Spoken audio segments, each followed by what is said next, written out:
You know what? Sometimes life just fucking sucks. And the reason it sucks is so multifaceted and so complex that it's really hard to even understand where to start from a statement like that, right? Because it sucks in such a multitude of ways that we could be sitting here talking forever about every single aspect. But today I want to talk about the aspect of really the human condition. Okay? It's the human condition, or maybe even more specifically, it's the condition that all organisms that have this desire to survive have. And the reason I'm mentioning this condition of survival in organisms is because when you look at relationships, and particularly human relationships, they're always all about survival and selfishness. I mean, technically, you could just say survival is a part of selfishness, but I suppose I digress a little bit. Now, a lot of you will be saying, what do you mean? Right? What do you mean? My wife, my girlfriend, my boyfriend, my husband, my whatever, for you people that are uncertain, you'll be like, but they love me. And I'd like to challenge you. Do they really love you? Do they really love you? In order to answer that question effectively, you first have to be able to answer the question of what is love and what is you, right? Because if they love you, then first you need to understand what it is that they are loving. Because the word you is also a complex topic in and of itself. Because, for example, just to scratch the surface, are you your thoughts? Are you your feelings? Are you a particular part of your body? Are you your body as a whole? Are you a part of your environment? Are you your environment as a whole? And I'm not going to try to get like super deep into this aspect because, quite frankly, it's kind of going off topic. But it really makes you wonder what you actually are when you're able to look down at your body and you realize, well, shit, it's just as much of the environment as anything else. And the only difference is the perspective that I am having this experience as a body, and this is due to the first person perspective. But when you look just a tiny little bit deeper into it and why your environment exists in the first place, you'll realize that the environment exists in the first place, at least from your perspective, all on the basis of your senses. So, you have your core senses that you're taught in school, like your sense of sight, your sense of hearing, your sense of touch, your sense of smell, your sense of taste. And you realize that everything you experience in your environment is all thanks to these senses. And once you realize that, you also realize that this environment isn't just an environment. It's now a sensory environment, right? It's an environment that relies on your senses for its own existence. So, for example, Right now, you are watching me on this video, right? And so, to you, from your first person perspective, I am part of your environment. But how do you know me right now? How are you even experiencing what is considered me right now? And the first thing, or the first aspect generally that you are experiencing, or really the aspect that you notice the most, is most likely your sight, like how I look, right? And so if you take away your aspect of sight, so your sense of sight, I still exist to you from your perspective, but it's changed because I no longer exist as an object that can be seen within your environment. Now I exist as an object that can only be heard or smelled or felt, right? Touched. But if you go a little bit deeper into this, and let's say you take away your sense of hearing, suddenly you can't hear me. And as you can't hear me, now you can't see me, right? Under this theoretical example where you're losing your senses. And so then you have to ask yourself, well, does he still exist? But of course I still exist, right? You can still smell me. I mean, hopefully not, but it's possible because you still have your sense of smell. You can taste me, hopefully not, because, I don't particularly want you licking me or anything like that, but it's still possible. And of course, you can still feel me, right? Assuming I touch your body or you touch my body. Now, if we take away all of those senses as well, so your sense of taste, your sense of smell, and your sense of touch, do I still exist? Okay, because now, once you've taken away all of your core senses, what is left of your experience of life? And for you, if you take away all those fundamental senses, you may be thinking, well, the environment would no longer exist to me, right? You could think, you would still have your sense of thought, and you would even still have your sense of feelings in terms of emotions, right? But when it comes to the so-called perceived external reality, does it even exist anymore? Well, the thing is, if it does exist, you could never know about it because it only exists to you in relation to your own senses.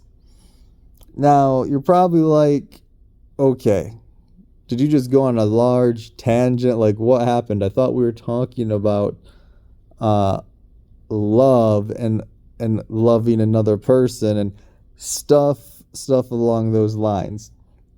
And I suppose we were, and maybe I did get a little bit lost and sidetracked, but it all wraps around.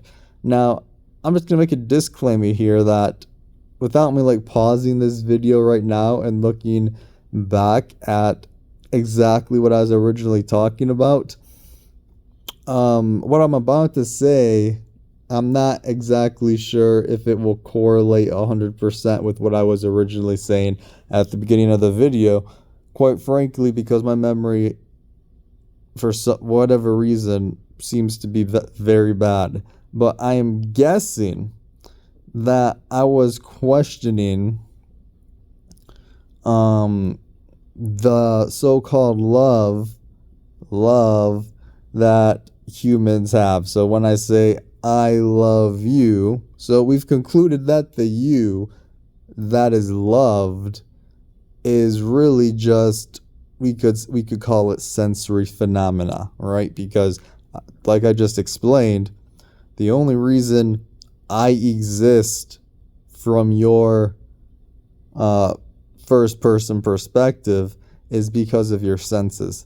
And if we take away all of your senses, then it becomes some philosophical matter of, do I still exist despite not existing to you?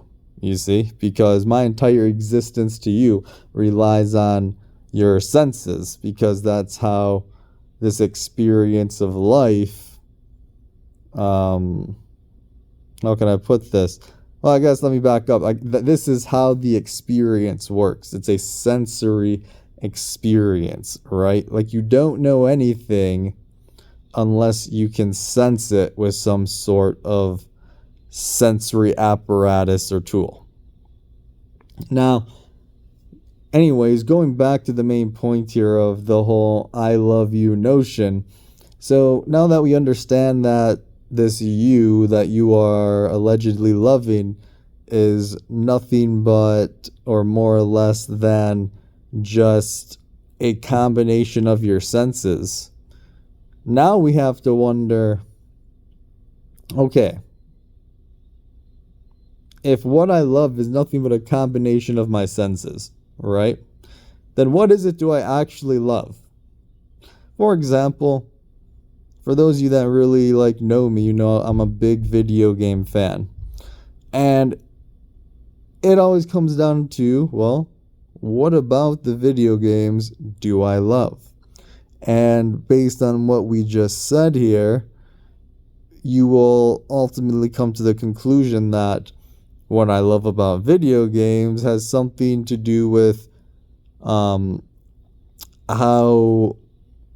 the senses, let me try to rephrase this, how I interface with the senses, right? Because, for example, if you're cooking food, you're interacting with your senses in a different way than, say, playing a video game. And so when we say we love something, what we're really saying is we love the way that we interface or interact with these senses in a particular way. Because remember, every aspect of experience is an entirely sensory experience. And so fundamentally, pretty much every single thing, every single phenomenon that we can experience is really the same, right? Like, we see video games, we can think about video games, we can hear music, we can see music, if you're reading music or whatever, or if you want to get it even more technical, but I'm not trying to get into every single aspect and get lost here. But the point is that we're only ever interacting with our senses. And going back to the main point of saying things like I love you, so you're saying you love the sensory phenomenon of, let's say you as a person. So let's say you love your wife or your girlfriend or whatever. Then what are you actually saying here? Because when you say I love you, the you that you love is nothing but composed of senses, right? And so let's say you believe your girlfriend is super beautiful and the hottest thing under the sun. So what you're actually saying from that aspect, meaning from the sense of sight, is you're saying, I love what I see.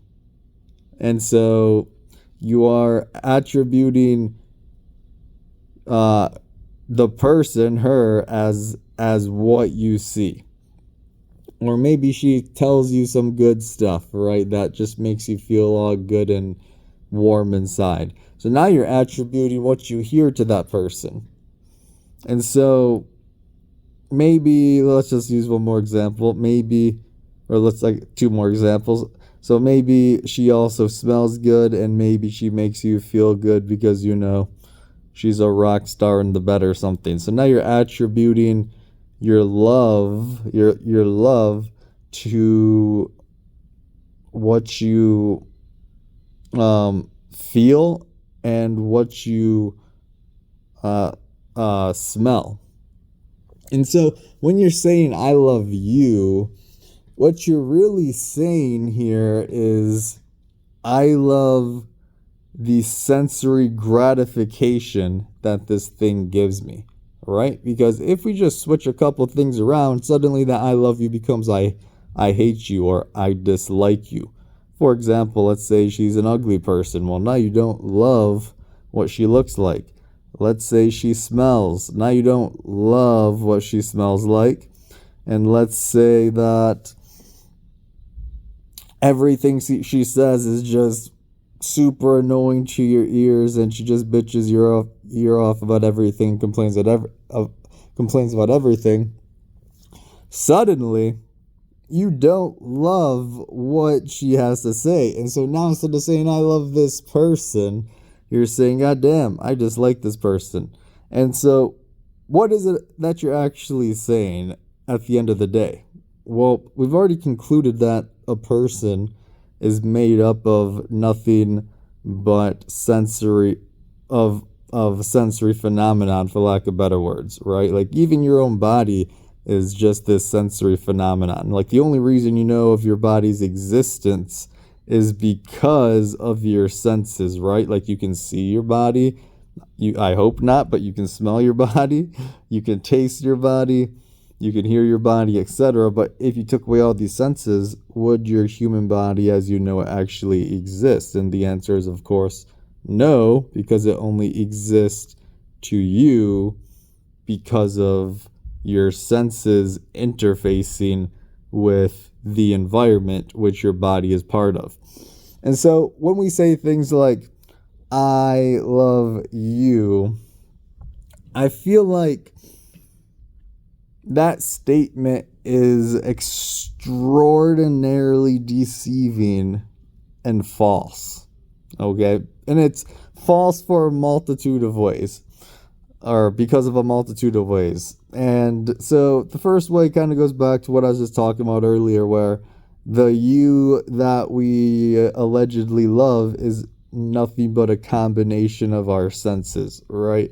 And so you're just essentially saying, I love my senses, right? That's what you're saying. You're saying, I love my senses right now in relation to this sensory object. Like when you listen to music that you find pleasing to your ear, you're really just saying, I love this sensory object. It is good to my senses, right? You're like, it sounds good, and therefore this object makes me feel good because it is having this interplay or interaction with my senses that I have somehow deemed as a positive and pleasurable experience. And so whenever you say you love anything, you're really just saying you love senses that are pleasing to you. Which kind of brings me to my next point here, which is, what is love in the first place, right? And well, that's a multifaceted topic as well, depending on how deep you want to go into it. I guess I'll actually save that for another video entirely, because I don't want this video to run on, forever and ever and ever. But the last thing I do actually want to touch on really quickly in that statement of I love you is this I, because we've already concluded that the so-called you is nothing but a combination of senses, right? Like, for example, me, as you know me, like you're watching this video right now, you only know me in relation to your own senses, right? If you couldn't hear me, you wouldn't know an aspect of what you consider me. If you couldn't see me, you wouldn't know another aspect of what you consider as me.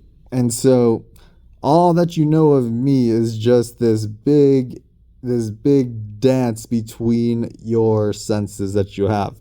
But going back to my main point is that if that is the case for me and any other sensory object, that also means it's the case for you.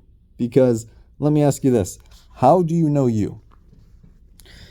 How do you actually know you? Think about it. You're like, well, I know my body. How do you know your body? Well, I know my body because it looks like this. So you know your body in relation to your sense of sight. And you're like, yeah, and I know my body because it sounds like this. Okay, so you know your body in relation to your sense of hearing. And you're like, okay, and I just took a giant shit or just ran for 30 minutes and now my body smells. Okay, so you know your body in relation to your sense of smell. And maybe you have a lot of sweat on your arms, so you lick it and you taste the sweat. So you know your body in relation to your sense of taste. And it keeps going that way. Okay, it keeps going that way. You can only ever know your body in relation to your senses. Like if you look down at your body right now, why does it exist? How does it exist? It only exists in relation to your own senses. Which gets into this other big topic, which quite honestly would require a separate video to really go balls deep into it. But that is, well, what are you? Who are you? If you're nothing but a combination of your senses, then what exactly are you? Where exactly are you? All right?